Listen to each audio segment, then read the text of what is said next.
বিয়ে হয়ে গিয়েছে অনেক কাপলই অনেক শিক্ষিত কাপল এবং অনেক আধুনিক, কিন্তু তারপরেও তাদের একটা কনফিউশন থাকে যে আসলে বিয়ের পরে কন্ট্রাসেপশনের বিষয়টিতে বা ফ্যামিলি প্ল্যানিং এর বিষয়টিতে কার সাথে কথা বলবে। কারণ দেখা যাচ্ছে যে হয়তো বা তাদের গাইড করার মতো সেরকম গার্জিয়ানও নেই, অথবা গার্জিয়ান থাকলে তাদেরও মেসেজগুলো আসলে প্রপার না, অনেক সময় রং মেসেজ প্রোভাইডেড হচ্ছে।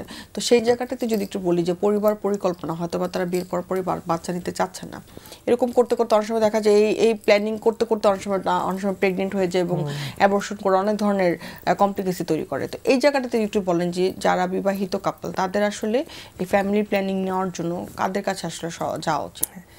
যখন একটি বিবাহিত দম্পতি তাদের বিয়ে হয়েছে, তাদের একটা পরিকল্পনা করে নেবার দরকার আছে যে আমাদের বিয়ে হয়েছে, আমরা 1 বছর 2 বছর বা 3 বছর, যার যেমনটি, অনেকে লেখাপড়া করছেন, অনেকে ক্যারিয়ারটা বিল্ড করছেন, তো যার যেমন অবস্থায় রয়েছেন তিনি সর্বপ্রথম আগে ঠিক করে নেবেন যে আমাদের কবে সন্তান নিতে হবে।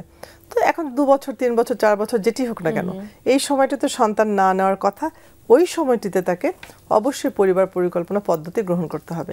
এমনটি না, যেটি সবচেয়ে কমন ভুলটি হয় আমাদের কাপলদের, দম্পতিদের, তারা ন্যাচারাল মেথড বা প্রাকৃতিক মেথডটি ভাবেন যে খুব ভালো, এটি আমরা গ্রহণ করি, কিন্তু প্রাকৃতিক মেথড কোনো মেথডই নয়।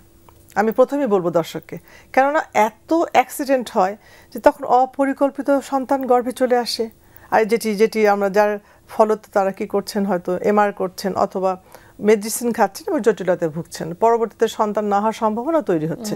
সুতরাং এটি খুবই গুরুত্বপূর্ণ যে তাদেরকে পরিকল্পনা করে নিতে হবে, এবং সরকারি হাসপাতালের প্রত্যেকটি হাসপাতালে একটি ফ্যামিলি প্ল্যানিং পরিবার পরিকল্পনা কর্নার রয়েছে। সুতরাং নির্বিদ্বিধায় তারা সেখানে যেতে পারেন, এবং এটি সবচেয়ে ভালো যে পূর্ব পরিকল্পিতভাবে আগেই সেখানে যেতে হবে, গিয়ে তাকে জিজ্ঞেস করে নিতে হবে যে তার জন্য সবচেয়ে ভালো কোন পদ্ধতি গ্রহণ করাটি হবে।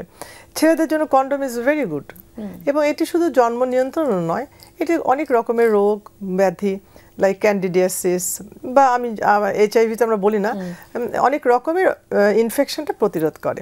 সুতরাং এটি অত্যন্ত ভালো একটি পদ্ধতি যদি ঠিক মতো গ্রহণ করা হয়।